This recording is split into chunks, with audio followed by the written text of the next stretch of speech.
Hello, everyone. My name is Larramendi, and I am a board member for the Society for Shamanic Practice. And today I'm going to be doing an Earth Day presentation on the Andean practice of Napayquy, which is the practice of introducing yourself to a spirit of place. We are taping this at Governor Dodge State Park, which is a state park in southern Wisconsin. And this state park is located in what is called the driftless region of Wisconsin. And driftless refers to, this is an area of Wisconsin that has never been glaciated. Wisconsin had, over the millennia, an advancement of 3 different glaciers that covered almost the entire state except this island of land that the glaciers either went around or came up to, but never glaciated this area, which is the reason why it's called driftless. It's there's no glacial drift. And this is a very, very unique landscape that's very, very special. It's a landscape that there's actually cactus and many unusual plants and species that don't exist anywhere else. And the landscape of the driftless area has many rock formations and outcroppings and small springs and streams and really, really beautiful, magical land.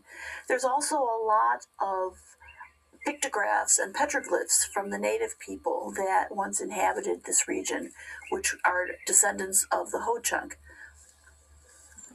So this is a very, very special place, and I've come to this park many, many times. I have a deep love for this landscape, and so I'm very excited to be teaching a little bit about Napayquy in this very, very special place. So before I start with any teaching, this is a time for us to first ground ourselves. So wherever you're sitting, maybe it's at a desk, maybe it's elsewhere, but take a moment and close your eyes, with your feet on the ground, knees apart, sitting upright. And take a few deep, deep cleansing breaths.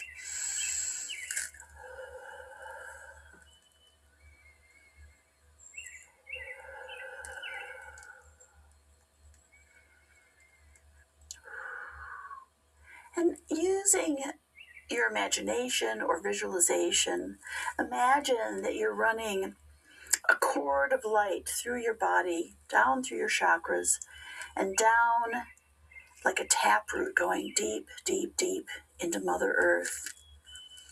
Feel that taproot going down into the center of the earth. And as you're doing that, you may notice that your center of gravity of your body sort of lowers, gets more settled. This helps you be more grounded and present and in your body and connected with Mother Earth.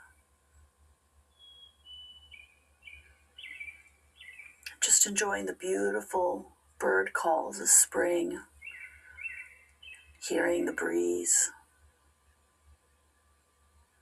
and just feeling yourself present with the Mother. And now I'm going to begin by an invocation to start our time together, calling in the spirits to help us. And so just closing your eyes and taking in these blessings and these callings.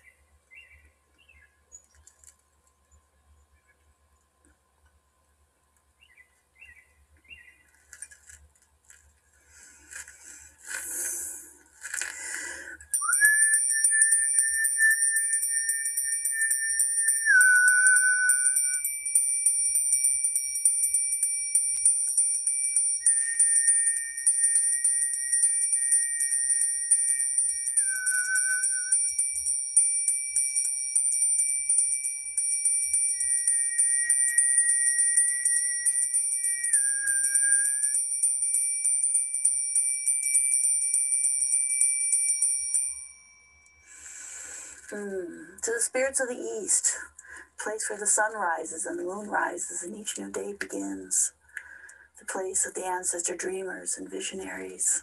Come. Come and be with us today.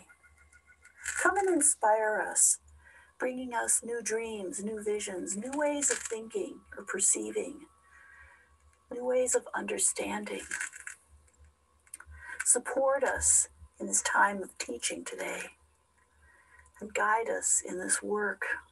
Inspire us. Bring us hope. Help us be present. We welcome your presence here and we thank you. Come, come. Aho.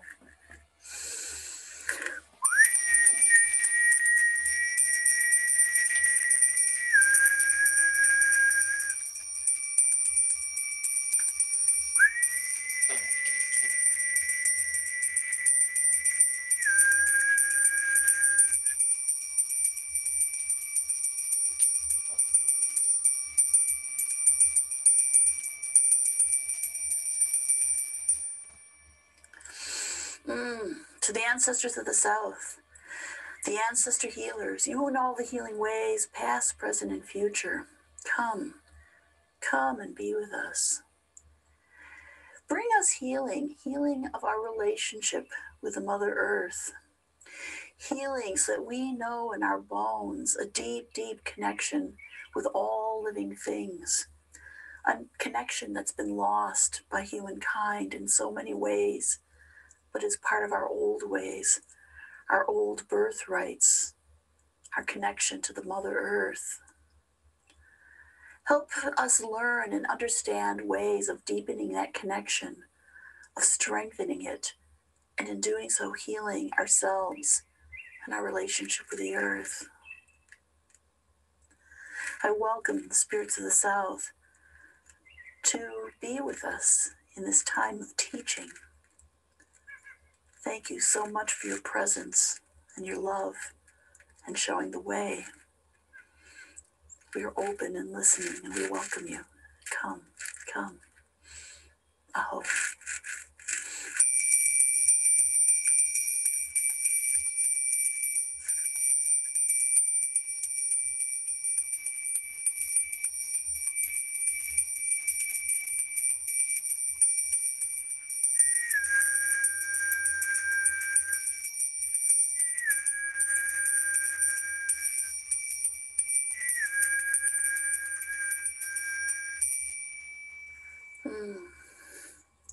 To the ancestors of the West, the luminous warriors who walk the path of light and love, the place of introspection, the place where the sun sets, the place where we go deep, deep into understanding and deepening our knowledge, where we build our connection to what is hidden, and where we draw our strength and courage. Come, sweet ancestors of the West, be with us today. Show us your ways. Teach us how to be strong and courageous. Be our true, authentic selves. Be bold and in our truth and courageous. I welcome you here. I welcome you to hold us in this teaching time and to support us with the magic of this place, bringing insights and understanding and deepening. Come, come and be with us. Guide us. Whisper in our ears. Show us the way. We are open and listening and we welcome you. Come, come. Oh.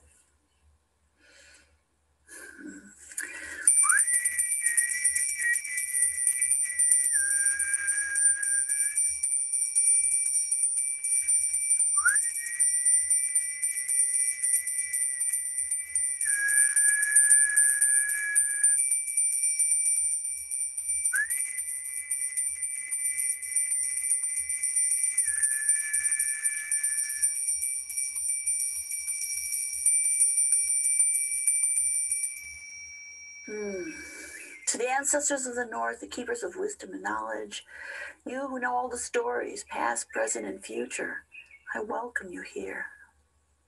And to the ancient ancestors, the ancestors of all our lineages who once came from tribal cultures, who once knew the ways of being connected to the earth, I invite those ancient wise ancestors here to guide us in this teaching today.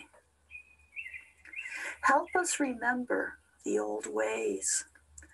Help us to reconnect in the ways the ancient ones did that has been lost to so many of us. Come and be with us and guide us. Help the medicine of this teaching anchor deep in our hearts and our souls so that we remember and we feel this in our bones in a way that touches us and holds us. Come, come, we welcome you here. Guide us in this teaching. Show us your ways. We are open and listening, and we welcome you. Come. Aho.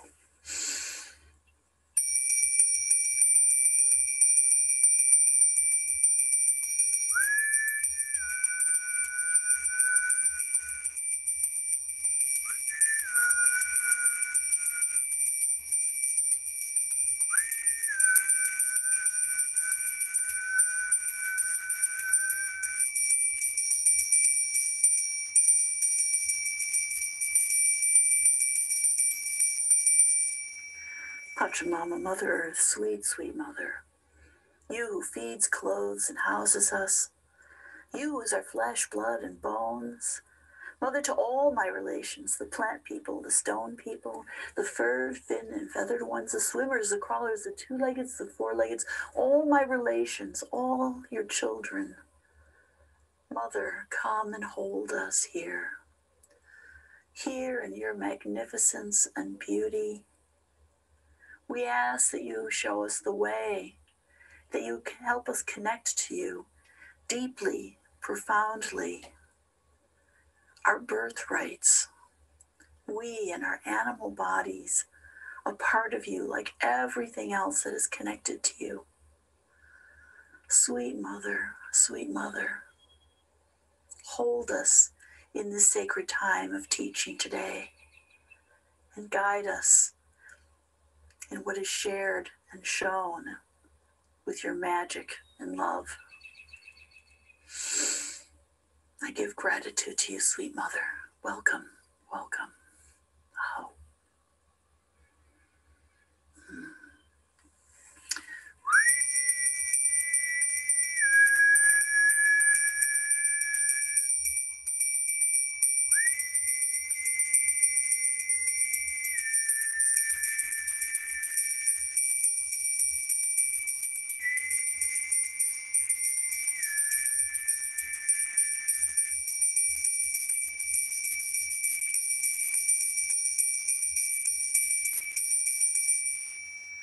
Father Sky, Inti Taita, blessing us with the hawks that are flying overhead. Welcome, welcome, Great Spirit. You who sees all and knows all, keeper of the sun, moon, stars, galaxies, the great beyond, the great void. Welcome. Hold us in this teaching time. Guide us into deeply knowing our connection to all things and the mystery and the magic of life. Bless us and hold us in this sacred time of learning. Deepen and guide us in our connection to the Mother Earth. Open our hearts deeply and profoundly. Come, be with us. We are open and listening, and we welcome you. Come, come. Oh.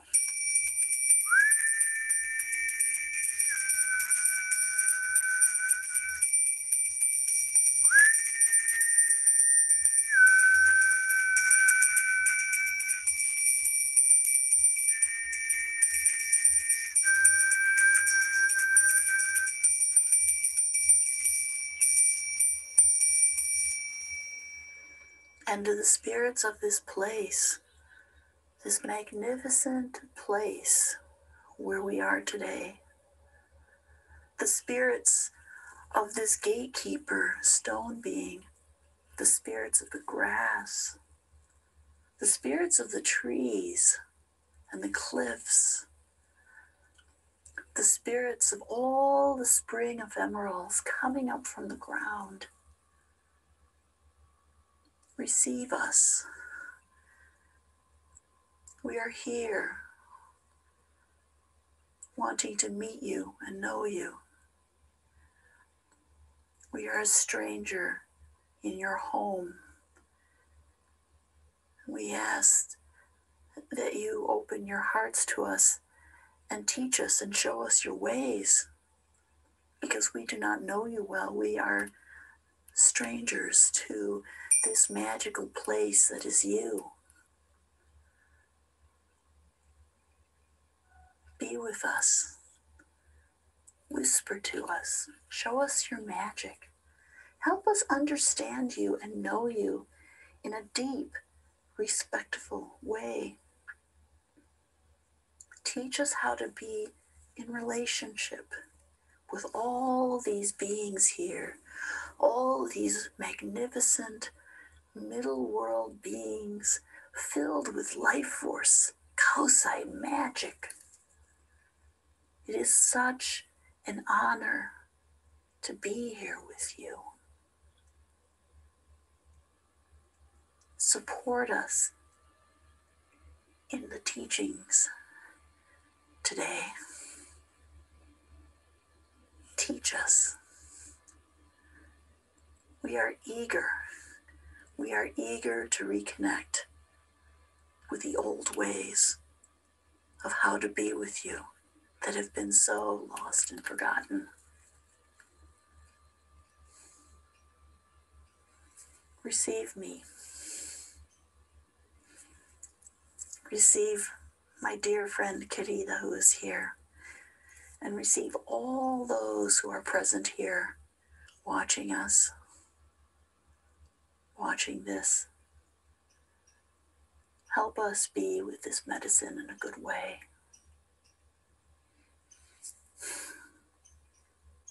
Blessings and thank you. Oh.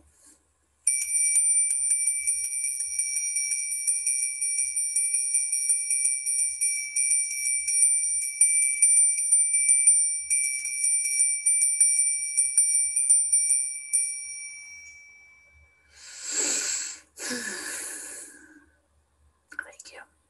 Thank you. Oh.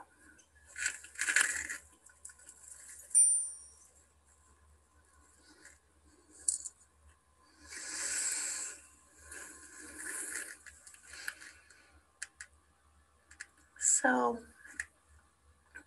I'm sure if you're watching this and you're on the shamanic path, you probably already have a pretty strong connection with nature. And this connection to nature is something that is a part of the old ways. It's what, in hunter-gatherer societies, humans had to have a very close, intimate relationship with nature in order to survive, in order to know where the plants were that they needed medicinally or for food, to know where the animals were for hunting. And so a connection to the earth was absolutely essential. But in our modern society, we've lost that connection. We tend to rush through things.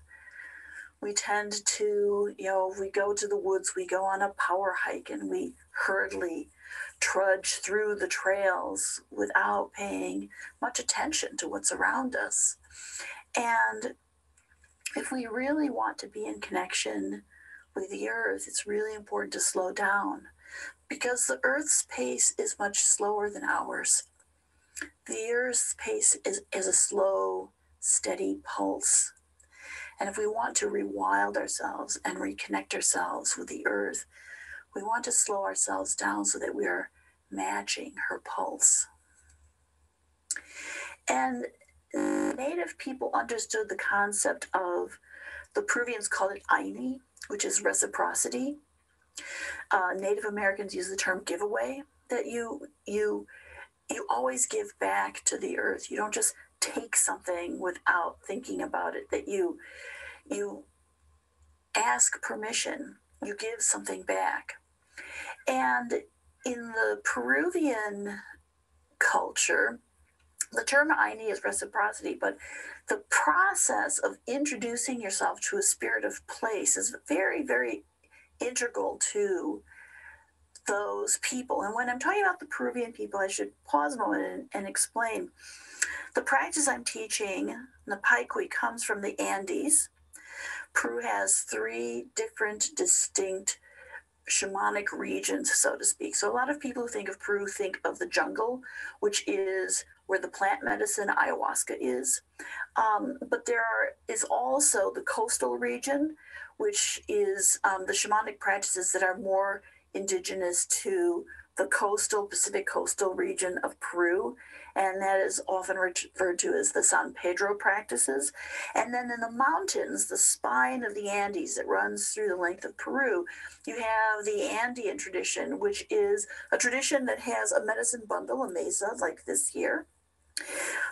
This is one of my mesas. I have 3. And this is my Kanchak mesa, which means light mesa. It holds stones that represent light in it. And the Andean tradition is very much an energy medicine tradition. And in the Andes, one of my experiences from being in the Andes is that the natural world is extraordinarily interactive with humans in a way that we don't often experience here in the United States. And part of that is that the people in the villages, in the remote villages in the mountains, never stopped communicating with the land. They never stopped communicating with the nature spirits.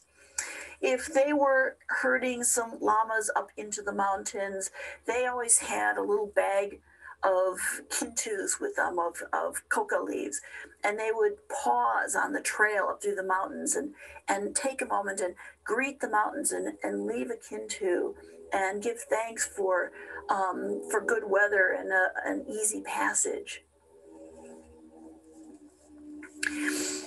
And so there's always a constant interaction. And the nature spirits are very used to that. They're used to the old ways where humans communicated with them all the time. But here in the United States, we've stopped doing that. Part of Western culture, not just the United States, but a lot of Western culture, is we treat nature like a thing. And we don't see it as a living being that's interactive. And because of that, we stopped talking to the nature spirits. We stopped talking to the spirits of place. And after a while, they got so used to the humans not listening, not talking, not reaching out, that they just became very, very quiet. And so they're not very interactive or responsive with us.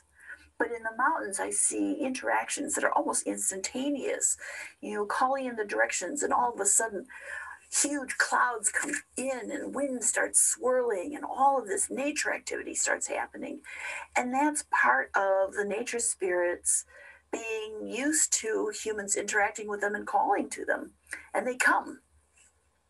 And what I found in my own practice is if you develop and cultivate that practice of really slowing down and communicating with the nature spirits, you'll begin to carry the signature of one who listens, one who talks, one who interacts.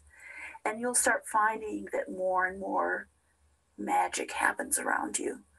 The spirits of nature really want to engage with us. They want that old relationship back. They want that friendship that humans had with the natural world. And if we want to be in right relationship with the earth, part of that journey is reconnecting with how we build that relationship and how we regularly interact in that relationship. So Napayquy it's both an offering, it is a salutation, It is a greeting. It is an introduction. It is asking permission. It consists of a number of different aspects that are part of meeting a place and introducing yourself to a place. And so what I'm going to teach you is I'm going to teach you a Peruvian version. You know, Native Americans have their own ways of making offering.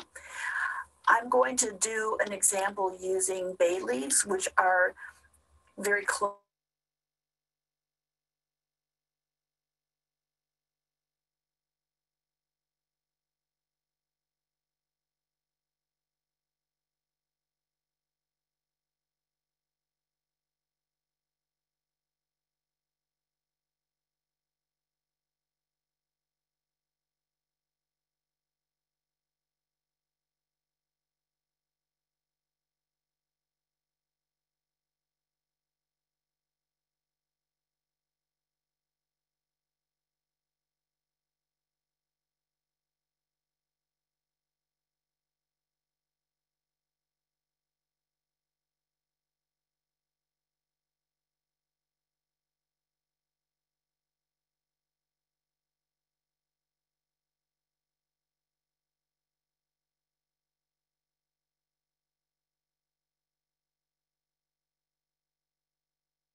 Like we're used to in Native American traditions of going from the east and then going clockwise.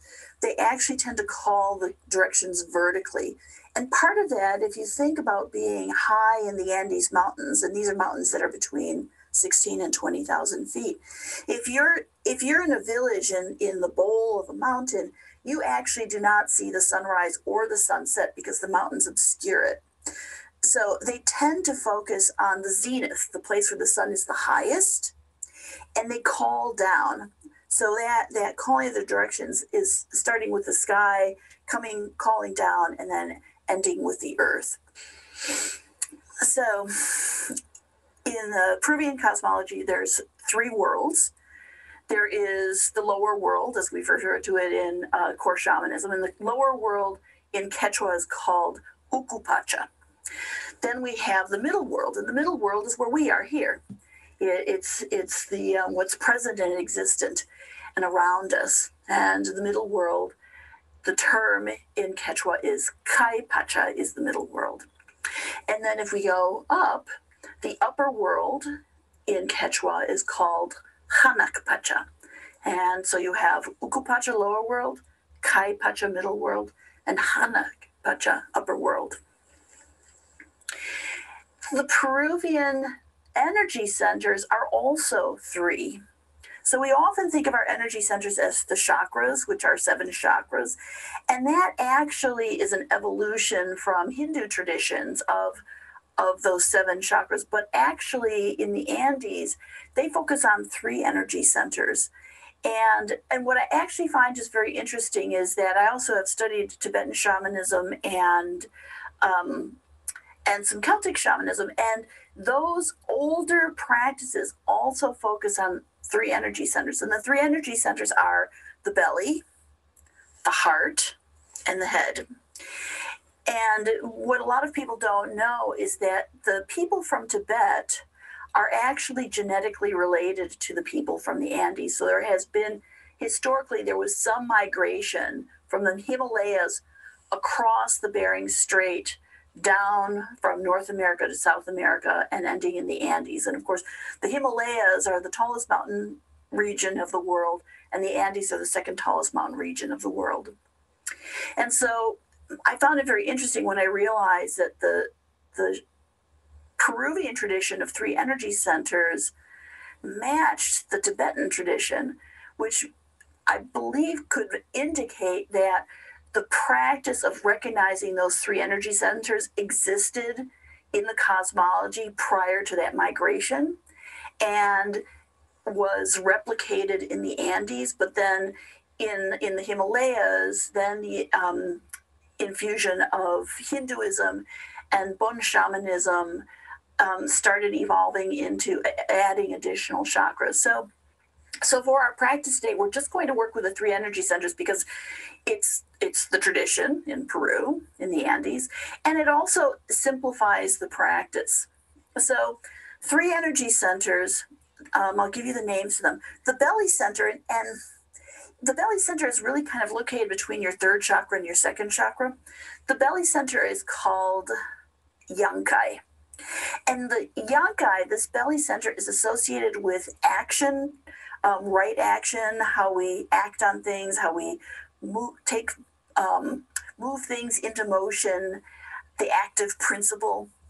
So belly center is associated, Yankai is associated with action. Heart center is called Munai. And Munai is, of course, associated with love, compassion, kindness, having a big heart, being full of love. Munai, heart center. And then the third energy center, where our third eye would be, where the sixth chakra is, we normally think of this, is called Yachai. And Yachai is associated with wisdom. Wisdom, knowledge, thought. And in the Peruvian tradition, the belief is that a person of power, a person who is strong in their medicine, has an equal balance of right action, love, and wisdom. That we want all of those principles working together in all that we engage in all that we do. So, Yankai, Munai, Yachai. So, now let's talk about the offering process. So, I have bags for different types of offerings. I have this bag that I use for carrying kintus, for carrying bay leaves. I have a bag that I always carry tobacco with. I find that, it's good if you're in the practice of exploring in nature and being out in nature, having something on you that's easy to carry and simple that you can make offerings with is a great way to be sort of prepared. You don't have to have this with you, but this would be what would be done. And for native people, always carry tobacco bags. In Peru, they're always carrying coca leaves. And so the kintu is a composite of 3 leaves, typically. It can also be made of 4 leaves sometimes. And other kintus are sometimes made with 7 leaves, depending on the purpose of the kintu. So ideally, when you're making a kintu, you want to pick 3 leaves that are in relatively good condition, not crushed or broken, but that have a good form. Remember, this is an offering to the spirit, so you don't want a broken, funky offering. You want an offering that's pretty and complete. And, my teacher, Adolfo, did a little teaching about the kintus and the leaves that I've always remembered. And it's somewhat darling, actually, when you think about it. He said that when you're putting together a kintu, and there's a very special way of assembling them, you want to think of each leaf as a little person. So let's look at this leaf, this bay leaf. If this is the person, you have the stem is the feet, the tip is the head. There's a front side of the leaf that may be a little bit more shiny. There's a back side of the leaf that's a little more matte and has a raised vein in the back. And pretty much all leaves will have this form. We use bay leaves, and my teacher Adolfo says that bay leaves are a good substitution for coca leaves, which is what would be used, but we can't legally have coca leaves here in the United States. But the bay leaves are a good substitution. And so when you're assembling the kintu, you want to keep in mind that you have this little person, and you want to stack your 3 leaves so that you have, all of them have the stems to the bottom, the face, the shinier part of the leaf is facing you, the point at the top, and you stack them in 3s like this. And so when you're making a prayer or blessing and you're going to bless the Kintu, you want to be having the face of the Kintu, the little person facing you. Now, when offerings are being made, there is a ritual that is done that engages the 3 energy centers and your breath. And this, I really like this process because in order to do it, you have to slow down and focus. And the importance of giving offerings is to be really present with that offering, that you're not just sort of throwing out something, but that you've taken the time to give energy and attention to it. And so what is done, I'm going to talk you through this process of doing the blessing of the Kintu, and then I will actually repeat the process without talking. So you're holding your little stack of 3 leaves, and you hold them with both hands. You want to hold it, the right side is masculine, left side is feminine, so you're engaging both sides of your body. You're holding it, and Adolph would say, sit upright. You want to sit proper while you're making your blessing of your Kintu. And you start by holding the Kintu first at your belly center, at Yankai. So you'd hold it over your belly center, and you take 3 deep breaths so that you're connecting the energy center of action with the Kintu. So you would do this.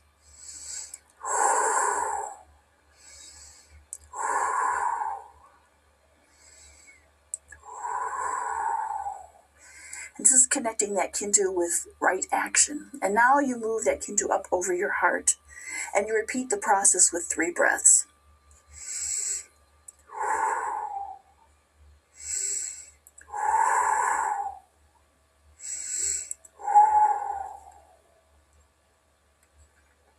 And now you move the Kintu up over your third eye.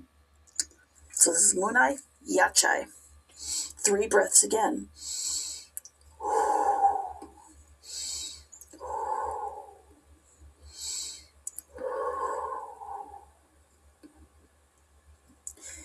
And now you hold the Kintu in front of your mouth and you say your prayers into the Kintu. And these prayers could be any number of things depending on what your intention is. So today we're talking about Napayquy. We're talking about connection to place. So let's say, we're in a special place. We want to greet the spirit of the place. So I'm going to say out loud the prayers I would be making into this Kintu. Spirit of this place, receive me, receive me. I'm so happy to be here. I am so grateful to be in your presence. Please accept this offering. Please know what's in my heart and my desire to be in relationship with you and know your ways and to experience your magic and your beauty and your wisdom. I come here humbly. Please accept this offering. Please accept my love.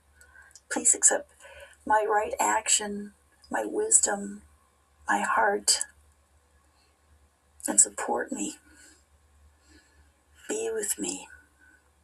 Receive me. Blessings to you, spirits of this place, spirits of this magnificent, beautiful place. My heart is full with joy of being with you today. And after you've finished saying your prayer, and you would be whispering this to yourself, you don't have to say it out loud, you then imbue the Kintu with your breath as though you are imbuing it with the prayer you just spoke out loud.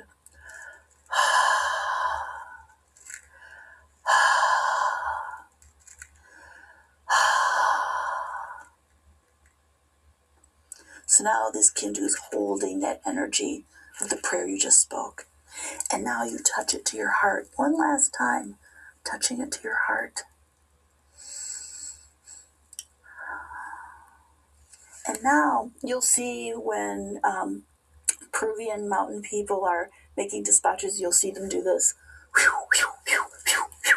with their Kintus. That's actually like blowing the prayer out into the cosmos, sharing those words with the world around you. So, and then you take that Kintu and you would offer it to a place that you're offering it to. So before I actually offer this kintu, I'm going to repeat the process so you see the process without me talking through it, and then I'll proceed.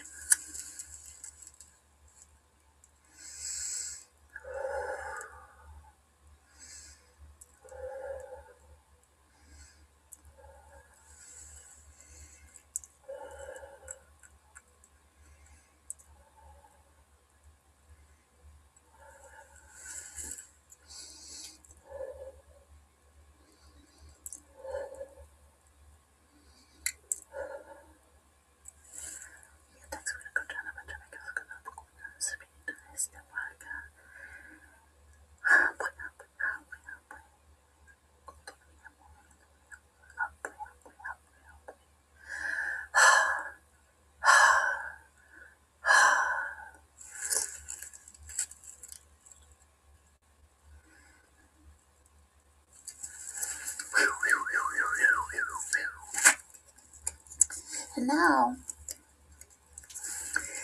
for a kintu like this, placement of the kintu is something to also pay attention to. So this is your little person. You don't want to just like toss your little person on the ground. You don't want to be reckless how you place your little person. There would be a number of options if I'm placing this kintu as an offering to this stone being here.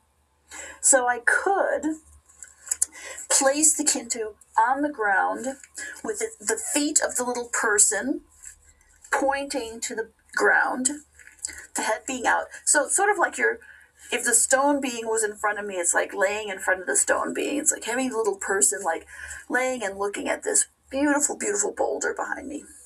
You could also put the kintu in a crevice of the boulder. Again, you don't want to put it upside down. You want to put the feet down. So think of this as you're placing a little person. How do you place that kintu in a way that is in relationship to the being that you're offering it to? So I am going to place this kintu here.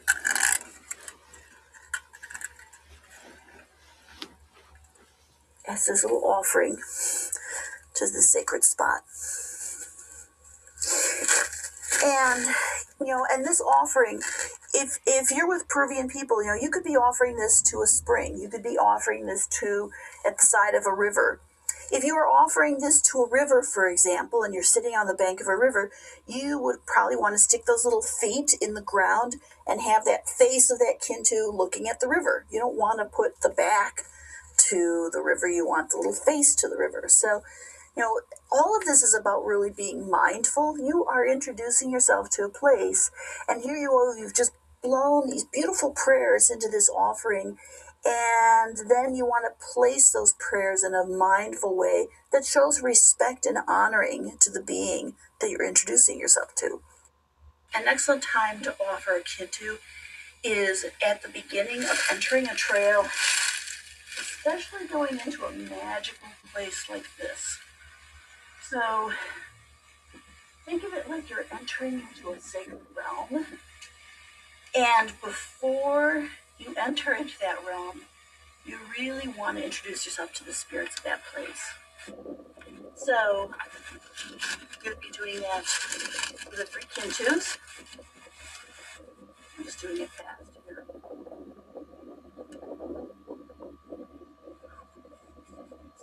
Place, asking permission for entry.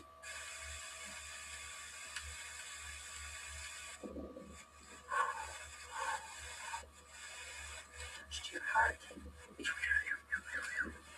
And then you lay the kintu at the beginning of it's your offering to entry. What I would also add is do not start walking the trail until you get a sense of permission. You don't just lay the kintu and rush up the trail. Feel into it. Feel that you've gotten a yes from the place. Or maybe you're going to get a no from the place. Maybe the place is closed and doesn't want you to enter. Honor that. So this would be a way of entering into a sacred landscape in a respectful way.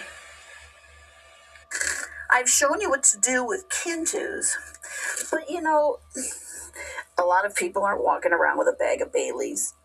So let's talk about applying the same principle with tobacco, which is really very classic Native American. I'm not going to do a sales pitch here, but I'm just going to tell you, my Native American friends, if they don't have tobacco that they've gotten from their tribe or has been gifted to them, if they buy tobacco, they often buy just American spirit tobacco because it doesn't have any additives to it, and they buy it in bulk. So if you don't want weird tobaccos with special scents or flavors or whatever. If you're using tobacco, this is actually what Native people most commonly use for their offerings if they're not getting it through the tribe. So I always transfer my tobacco into a nice pouch that I can just stuff in a pocket and carry around easily. And so in this case, same principle. You can't hold the tobacco with two hands very easily. So in this case, you would take a pinch of the tobacco, a nice healthy pinch, and the same process. You hold it over your yunkai, 3 breaths.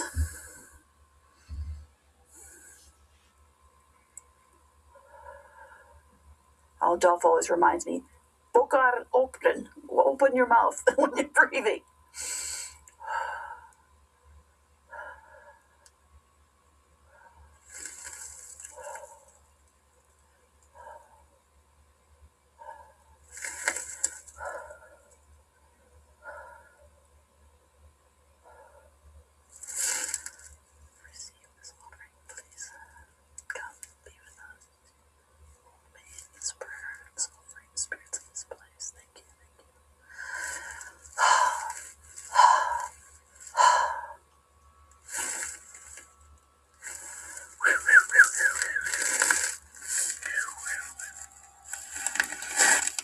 And then similarly, putting the tobacco in a special place or a crevice. So what I like about this process is you're engaging action, love, and wisdom with these 3 energy centers. And because you're focusing with 3 breaths at each, it forces you to slow down. You don't want to rush through this. You want to be fully present. And those offerings need to be done from a fully present place, not being rushed through. So whether you're using the kintus or you're using tobacco, if you don't have that, flowers, the spirits love flowers. Or if you don't have either of those, the spirits love song. They love our voice. They love movement. I did some studies with Marko Bogajnik, who does a lot of work with nature spirits and elemental beings. And he said that the nature spirits are fascinated by our hands. And so if you're approaching a place like a trail you haven't been to before, he would say to hold your hands over your heart, like you're holding the energy of your heart, and then expand it out, like you're opening your heart to the spirits of the place. And to repeat that. So that mudra, which is opening your heart to a place, that's an offering too. So offerings don't have to be something. They can just be an act of love, an act of recognition, an act of interaction. And so I want to talk a little bit, since we're in this very special place, about nature spirits and power places and spirits of place. Because, the truth is, of course, the earth is all interconnected. It's all one being. But within the earth, there are different landscapes that are have special energies. We're in one here. So when we think of nature spirits, oftentimes we might be thinking of spirits of a tree, spirits of the plant, spirits of a stone being. But then there's spirits of place, and the spirits of place are often like it's like a colony or a collection of spirits that create a special energy in a place. If you've ever walked through the woods, for example, and noticed like a really unusual grove of trees that have a very unusual shape, all of them, that there's a spirit of that place. There's some special energy or medicine in that place. And we notice those places that they can be anywhere. Those can be very special types of power places. And so paying attention to nature and noticing where are those types of places where there is a convergence of some special type of energy. There's lots of different types of energy that can be part of that convergence. In Peru, they talk about huacas and pacarinas. And huacas are power places that are places of convergence. They're places where energy is coming in and meets together, almost like a central hub of a wheel, like spokes coming in. The huaca would be the central part. And you often think of huacas as like a cliff or a promontory in a field. It's a place where there's often a vista where there's a lot of power coalescing in that spot. So huacas are a power place where energy converges together. That's one of the aspects of huacas. Huacas can also be markers of special places that are not necessarily a promontory, but for example, this boulder behind me is a gatekeeper to a trail of stone beings behind me. And oftentimes my teacher would say that when you're entering into a sacred special place, there are often tree gatekeepers or stone gatekeepers that very distinctly mark the entryway to that special place. And I have one right behind me right here. So this is a huaca as well. Not a cliff, but a very strong presence of a stone being. And then the others are pacarinas, and pacarinas are places of emergence. We think of springs or caves, places where energy is coming up from Mother Earth.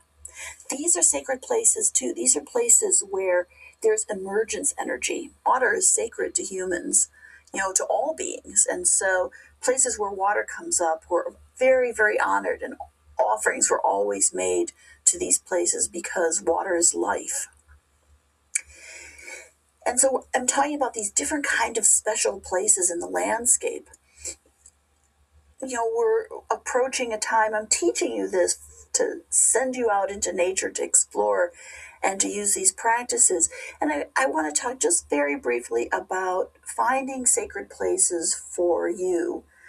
And depending on what our emotional needs are, what emotional space we're in, we get attracted to different types of landscapes because different types of landscapes have different healing or inspiration qualities. For example, if you're feeling like you need inspiration, if you feel like you need a big picture of understanding something and you need to kind of rise above being entangled in something, you may find that finding a place that's like a cliff that has a huge vista is really inspiring. There's a reason why people are drawn to these kinds of landscapes, is because the medicine and the power of that type of place is about inspiration and getting the big picture.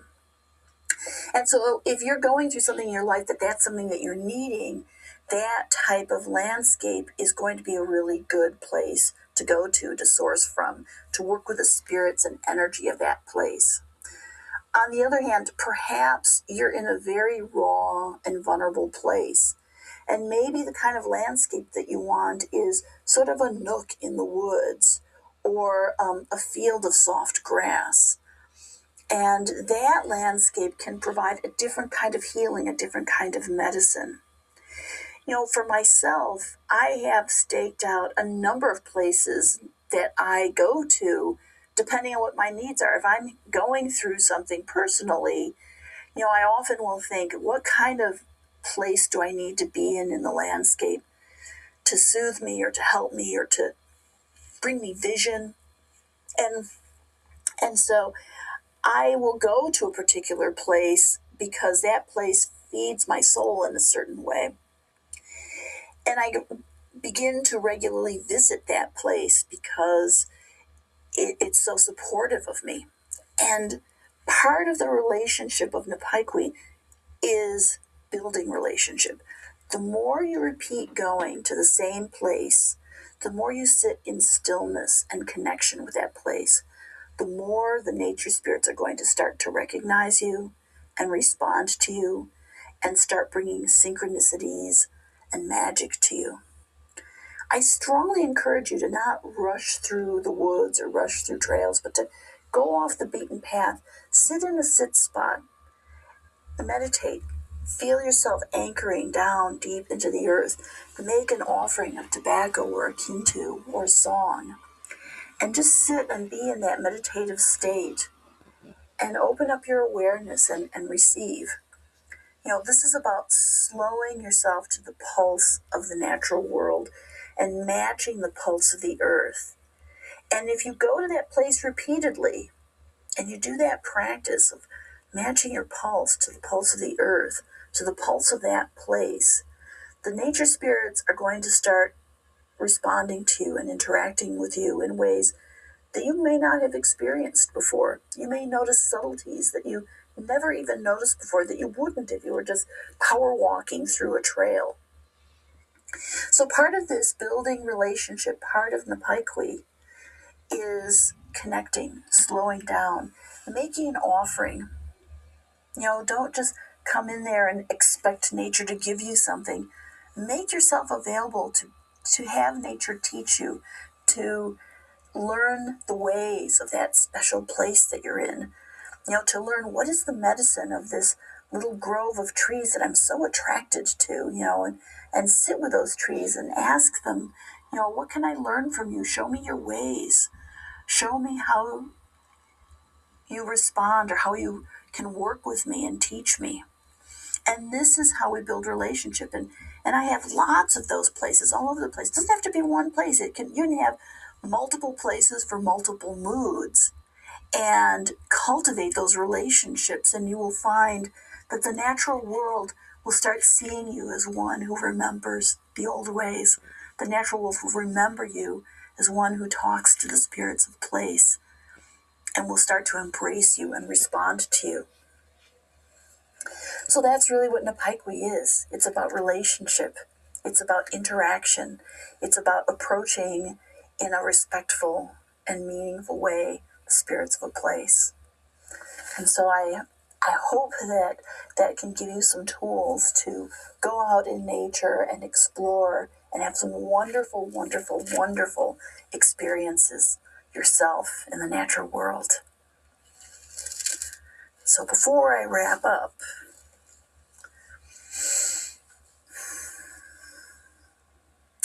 I just want to thank the spirits of the land here,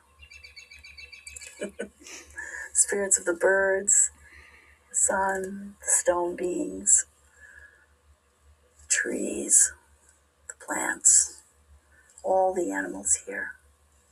Thank you for being with us today. Thank you for being part of our lives. May we continue to build beautiful, beautiful relationship with you. Blessed be.